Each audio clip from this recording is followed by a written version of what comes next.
Bonjour Karine et Thierry.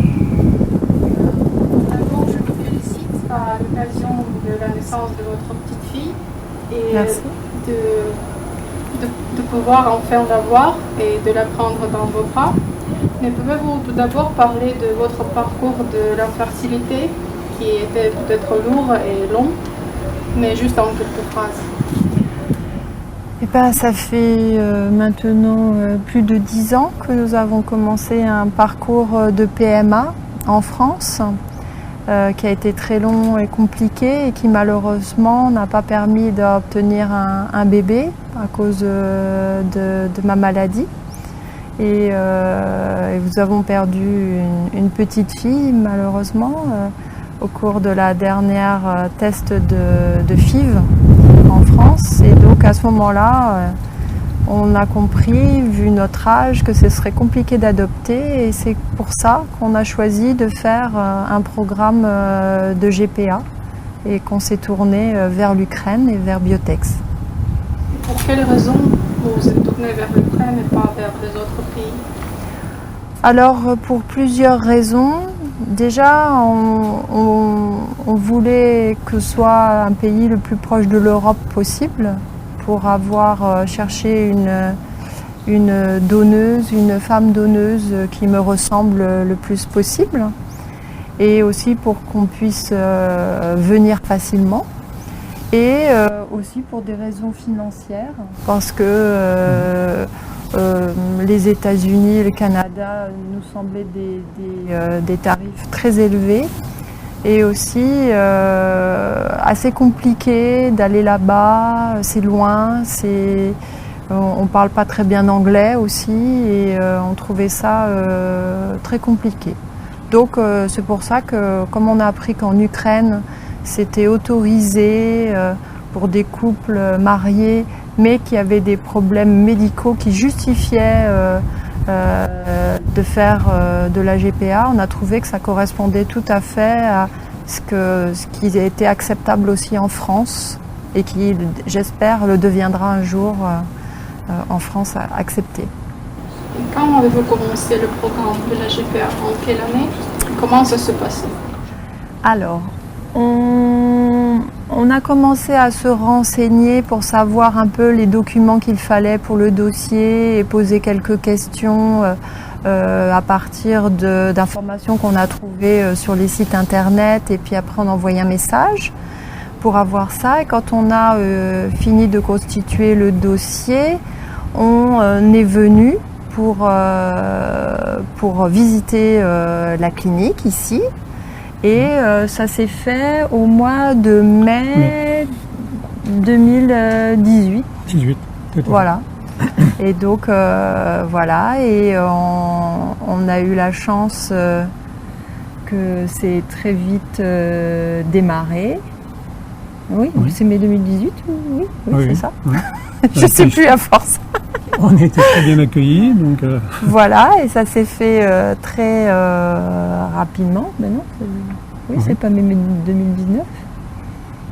Oui, non, c'est même. Oui, c'est mai 2019, je me trompe d'année. Oui, c'est pour ça, c'est tellement rapide en fait. Excusez-nous. Et donc, on a eu la joie que dès la première tentative, au mois d'août, notre mère porteuse est tombée enceinte et que donc, en avril, notre petite fille est née. Malheureusement, vous n'avez pas pu la rencontrer tout de suite à cause de la pandémie. Et quels étaient vos sentiments quand vous avez appris cette nouvelle, mais vous étiez très loin? Oui, c'était compliqué. Alors c'est vrai qu'on ne s'est pas trop inquiété au début en pensant que comme c'était des bébés, on obtiendrait facilement des autorisations pour voyager et venir chercher notre enfant. Et c'est seulement le dernier mois avant la naissance qu'on a commencé à s'inquiéter. Et qu'on a fait des démarches en France, en Ukraine. Et c'est là où on a commencé à s'inquiéter vraiment, de se dire qu'elle allait naître sans nous et qui va aller s'occuper d'elle, comment ça allait se passer. On sait aussi, en France, on parle beaucoup du développement des enfants sur les premiers jours de vie, où ils ont besoin de leurs parents, ces enfants, et donc on était très inquiets à ce niveau-là. Et quand elle est née, on était un peu partagés, en se disant mais elle aurait dû rester dans le ventre de la mère porteuse plus longtemps, le temps qu'on trouve un moyen de venir, plutôt que d'être vraiment content. On était entre les deux. Voilà. Je suis encore un peu émue, désolée pour ça. Et donc ça a été une période un peu compliquée parce que c'était inédit de tous les côtés, que ce soit en France, que ce soit en Ukraine, et ça a été très compliqué à gérer et à accepter pour nous, cette attente. Vous avez fait appel à des médias, vous avez médiatisé donc votre histoire, est-ce que cela a aidé? Oui, alors en fait on a fait deux choses. On a fait la voie légale en France, où on a été au tribunal, on n'a pas été entendu. Et là on est tombé sur des problèmes politiques, européens, entre l'Ukraine et l'Europe et les différents pays européens, etc. C'est un peu compliqué, le contexte de l'Ukraine actuellement, pour sa rentrée dans l'Europe, la guerre avec la Russie, etc. et tout. Et donc on nous a dit que ça interférait trop dans la diplomatie entre la France et l'Ukraine, et que donc la France ne souhaitait pas faire une demande de note verbale, ce qu'on a très mal apprécié, parce qu'on a pris nos enfants en otage de ces négociations, et on trouve que et à côté de ça, comme on voyait que ça n'avançait pas bien de ce côté-là, on a commencé à contacter les médias pour leur faire part de nos problèmes. Et les médias français, il y en avait très peu au départ qui étaient intéressés, puis ils ont commencé à vraiment s'intéresser au phénomène parce qu'il y avait de plus en plus de bébés concernés, et ils se sont aperçus que c'était pas que français le problème, qu'il y avait aussi d'autres pays européens qui bloquaient, alors que d'autres au contraire autorisaient facilement et aidaient les parents à rejoindre l'Ukraine. Et tout ce battage médiatique a été quand même intéressant, parce que ça a forcé quand même finalement les ambassades à discuter et à faire des propositions. Et quand on a commencé à faire intervenir les défenseurs des droits, que ce soit au niveau français, ça a déclenché aussi du côté ukrainien, et c'est comme ça qu'on a été trouver une solution. Donc on est très content de nous, parce que je pense que tout ce qu'on a fait, même si on avait l'impression que c'était un échec, puisque la France finalement ne nous a pas autorisés, ne nous a pas aidés, finalement ça a quand même abouti au déblocage de la situation, et on est content de voir que maintenant tous les couples français et même espagnols, italiens sont en train d'arriver grâce à ça, et que le fait que tous les parents aient fait jouer les médias, parce qu'après c'était des pays étrangers qui nous ont contactés aussi, des médias étrangers, la BBC, El País, etc., pour discuter de ce problème. Et quand est-ce que vous êtes arrivé en Ukraine et comment? Grâce à justement ces contacts entre les ambassades qui ont abouti à ce qu'on nous autorise à passer les frontières, et que se mettent en place progressivement toutes les procédures, voilà. Mais ça a été long, ça a été très long. Il a fallu attendre. On a mis plus d'un mois et demi avant de récupérer notre enfant. Ouais.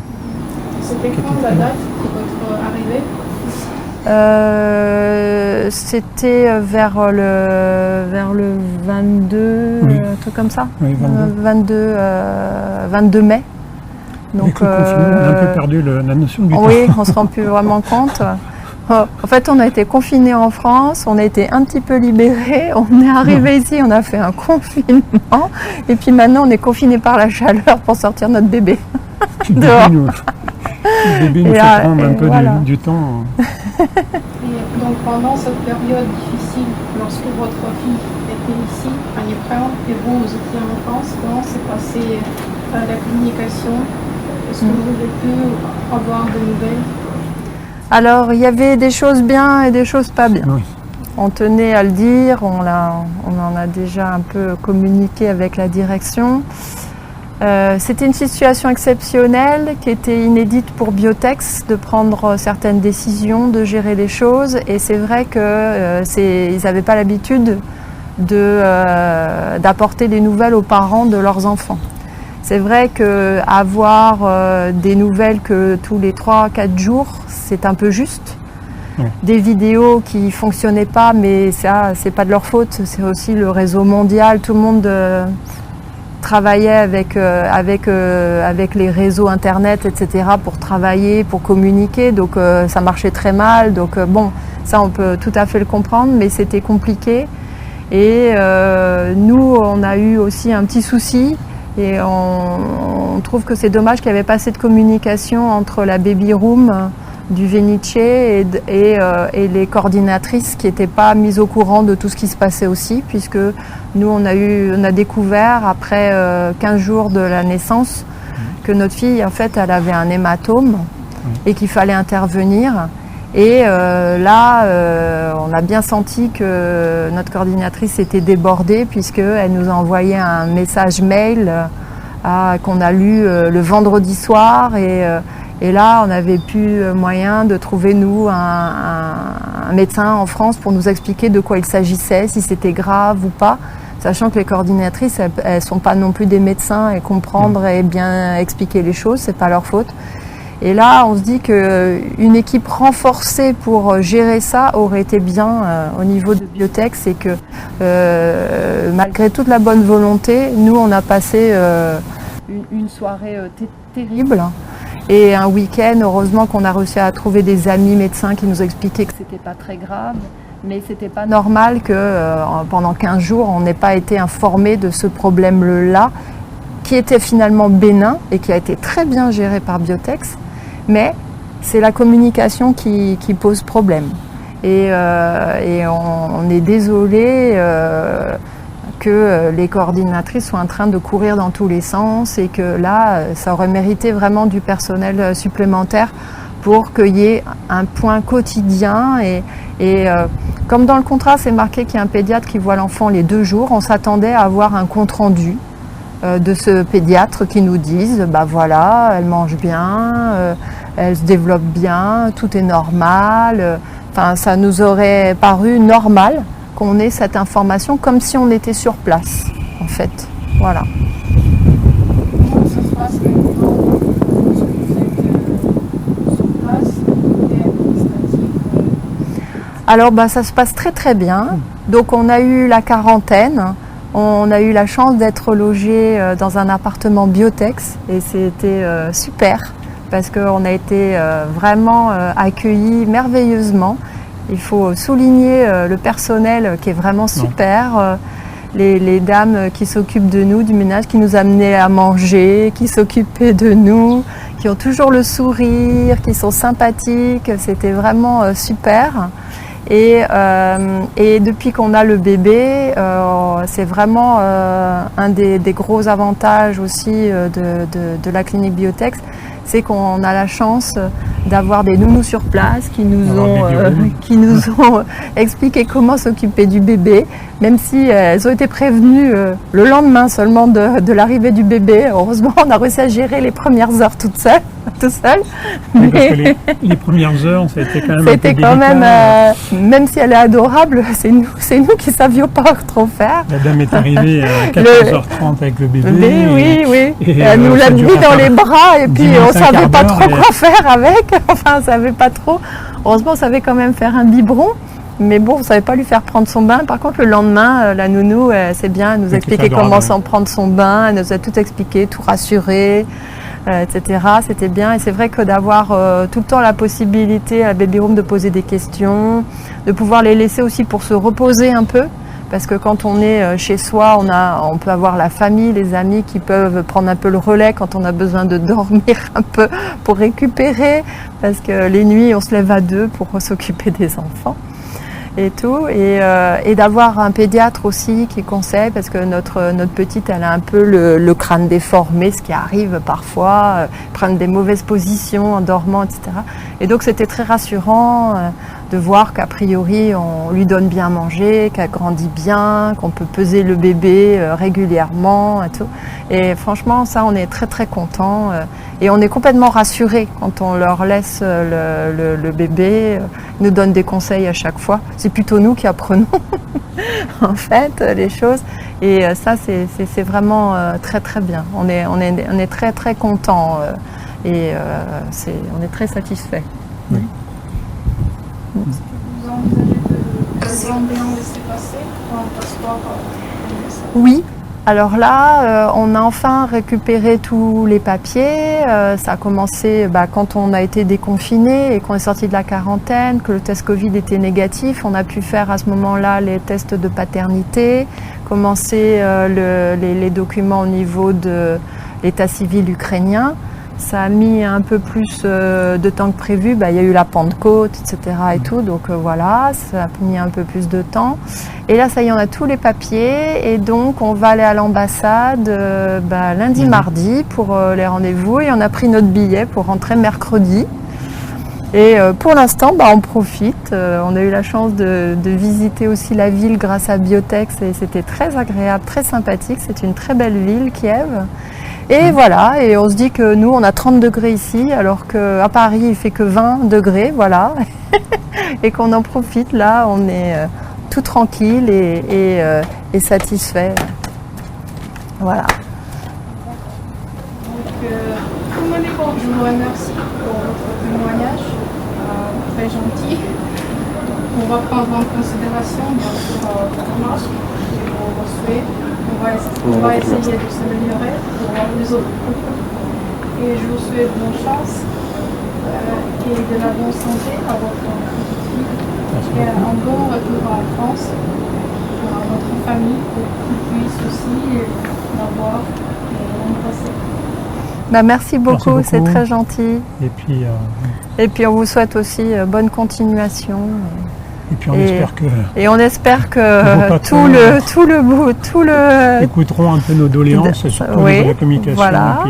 Et puis avoir un peu plus de personnel, je pense. Voilà, et puis on espère aussi que tout le ramdam que ça fait au niveau de la GPA en Ukraine va pas aboutir à ce que ce soit interdit pour les couples étrangers, parce que pour nous ce sera très très difficile pour les couples qui n'ont pas les moyens d'aller aux États-Unis ou au Canada, voilà, et qui ont la chance ici de pouvoir réaliser leur rêve d'être parents. Merci à vous. Merci à vous.